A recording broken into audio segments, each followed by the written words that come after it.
The UK just made crypto real, like officially part of the financial system. And while some countries are still arguing whether crypto should exist or not, the UK said, let's regulate it properly, let's do it clearly, and let's make it work. Hey besties, I'm Oge. I'm here to make blockchain simple, fun, and easier to understand. If you've ever wondered how crypto will be treated in the future, the UK's new law gives us a clear preview. And guess what? I'm not just pulling this up from the headlines, I'm breaking it down page by page. A simplified swipeable version of the UK Cryptoasset Law 2025, which was released in May 2025. Now, this explainer was created by A&D Forensics, Africa's leading digital asset risks and compliance consulting firm. So a massive credit to them for making something this complex so easy to follow. So if you're a builder, investor, startup founder, or just curious about where the space is headed, stay with me and let's dive right into this. Now, why does this regulation matter? This law is the UK's way of saying we are taking crypto seriously and responsibly. Now, here's the context. After Brexit, which is short for British exit, when the UK officially left the European Union in 2020, the country had the chance to set its own rules instead of automatically following the EU laws, right? And that actually matters here. So rather than copying the EU's MiCA framework or getting stuck in the US style, regulatory war, the UK decided to take a fresh, balanced route.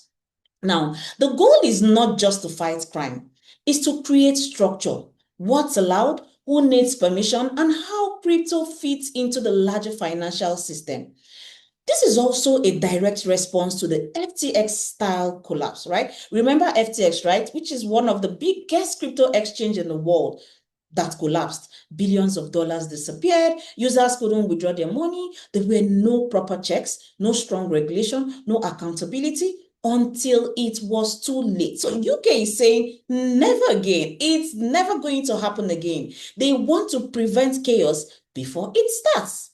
In fact, the UK just invited crypto to the grown-up table and it gave it a proper seat. Not just a proper seat, it gave it a proper seat with a tag. That's just how I like to say it. Now, what does the law actually cover? The UK did not just write rules. They defined what exactly falls under those rules. The law has new definitions. We have qualifying crypto assets. Now, these are tokens that are fungible, that you can swap one for another of the same kind. They are transferable. You can send it to someone else, and it's not already captured under the traditional investment law. So just like your Ethereum or Solana, that's your ETH or so, if I can send it to you and you can send it to someone else, that token likely qualifies. The second is the qualifying stable coins. These are crypto assets that are backed by fiat or real assets. So you have like the USDC or the CNGN, but they are not treated like traditional e-money. Why? Because the UK wants to create a new category for stable coins. One that reflects how they actually function instead of just, squeezing them into one outdated box, right? We also have the 7 regulated activities. We have trading, staking, issuing tokens, safeguarding assets, operating platforms, dealing, and arranging crypto transactions. So if you are running an exchange, offering custody, or even helping others invest, this regulation applies to you. It also covers the FSMA 2000 expansion. This one is a big one. Crypto is now formally part of the UK's financial system under the same legal umbrella as the banks, asset managers, and security firms. Now, what does this mean? It means that crypto is not just treated as an outsider anymore. It's now being brought into the core financial ecosystem with expectations, responsibilities, and protections, right? You can see that there's also dual oversight. The FCA, which is the Financial Conduct Authority, and the PRA, which is the Prudential Regulation Authority. Now, the both of them will work together to supervise crypto activity. So that's like having the market police, not just the market police, and the system stabilizers working as a team. So while one focuses on conduct and rules, the other one keeps an eye on systemic risk, right? Especially for stable coins that would impact broader finance, right? So this is not just about banning crypto, no.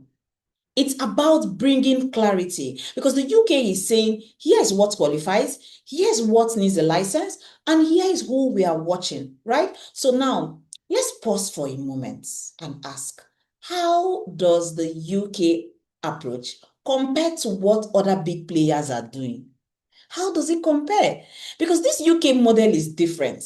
It's activity-based because they focus on what you do with crypto, not just what the asset is. It's flexible. They've left room for evolution as the industry grows. It's outcome-oriented. Here, they care about real-world effects. They care about stuff like protecting the users and maintaining financial stability, right? This means that they are not caught up in some technical debates. They are saying, see, if you are issuing, if you are staking or holding crypto for others, we are definitely regulating that activity. Now, what about the US model? Honestly, it's fragmented. Agencies like SEC and CFTC are still arguing over who is in charge. And most of the regulation actually happens after a lawsuit is filed. So instead of setting clear expectations, the US often sends out a message like, you know what? Go and build first, then get sued later, and then you figure it out. It's hard for startups to operate in that kind of uncertainty, right? What about the EU's MiCA framework? Very detailed, very structured, but it's also quite rigid, right? It works for compliance-heavy companies, but it can actually slow innovation, especially for crypto startups who need to move fast. Now, why does the UK model stand out? The UK seems to have found just the right middle zone. They are not too loosed, they are not too locked down, and definitely not led by lawsuit, right? They are setting up rules that make crypto safer without blocking innovation, right? So this is not just about picking sites, it's about designing a system that works, okay? Now, let's look at what this law actually requires, right? These are the 7 activities that are now regulated in the UK. So these 7 activities require authorization if you are operating or even serving customers in the UK. The first is issuing qualifying stable coins. If you are creating a stable coin that is backed by fiat or assets, maybe like the CNGN or the USDC, and you're making it available in the UK, this is now regulated. The second is safeguarding crypto assets. This is not just holding crypto, it's about control. So if you are in charge of client assets like custodian or platform, you need authorization. So those wallet providers or custodians like Fireblocks or Coinbase Custody, they fall into this category, right? The third is the operating a crypto asset trading platform. So if your platform matches buyers and sellers, even in crypto pairs, you are under the formal regulation. If you are dealing in crypto as a principal, like you buy and sell on your own accounts, like market makers or proprietary traders, you are already in the scope. If you are dealing as an agent, if you place trades or execute orders on behalf of others, you are acting as an agent and it's also regulated. If you are arranging deals in crypto assets, even if you are just introducing people or structuring transactions like brokering deals, that also counts. So all those advisory firms, brokers or OTC decks making introductions, they fall in here. And staking, yes, staking. Staking is explicitly regulated, especially when users delegate assets and the platform controls the validator process. Like, exchanges offering if, staking on behalf of customers, they are in here. So if your business touches any of these areas, either issuing stable coins, running a platform, staking, custody, or even brokering crypto deals, you are now officially inside the UK's financial regulation perimeter. Okay? Now let's talk about offshore companies. These are companies outside the UK, but still offering crypto services to UK customers, right? Now, the big rule is if you are serving UK retail clients, you need authorization. It doesn't matter if your company is based in Lagos, in Dubai, any part of the world. If you are targeting UK users, the UK wants you regulated. Like they see you, they see you. So if your platform offers crypto staking or trading through a UK-facing website, this law applies to you. But then there are exceptions, right? And this is where the law gets smart. So if your overseas business only serves qualified institutions, not the everyday retail customers, you don't need to apply for full authorization. 2 is an intermediary option where you can actually partner with a UK licensed firm to operate through them, right? So instead of direct authorization, you route your services via a compliant UK partner. This is called regulating the interface, not the full stack. Now, what does this mean? It means that the UK doesn't need to control your entire global backend. They don't need that. They just care about how you reach their people. And that's quite interesting. So if you serve UK retail clients, no matter where your company is registered, you fall into this, you're in scope. But if you serve only institutions or partner with a UK intermediary, you've got a pathway. Now that's smart regulation. It protects users without shutting the door on global innovation. Okay, now who benefits and who must adapt? So for the traditional finance players like the banks and the asset managers, it's a familiar territory. The structure builds on FSME. That's the same law they've followed over 20 years, right? But the crypto native companies, it means new costs, new compliance obligation, possible partnership or exit, right? But the good news is you have 2 years to adjust. So this is not just a surprise attack. It's actually a structured transition. Okay? Now, what about DeFi? DeFi protocols, they're not left out. DeFi was built on the promise of code over control, right? No middlemen, no companies, just smart contracts doing their things, right? But regulators around the world, including the UK, are now asking, wait, if someone is designing, updating, or even guiding the system, is it really decentralized?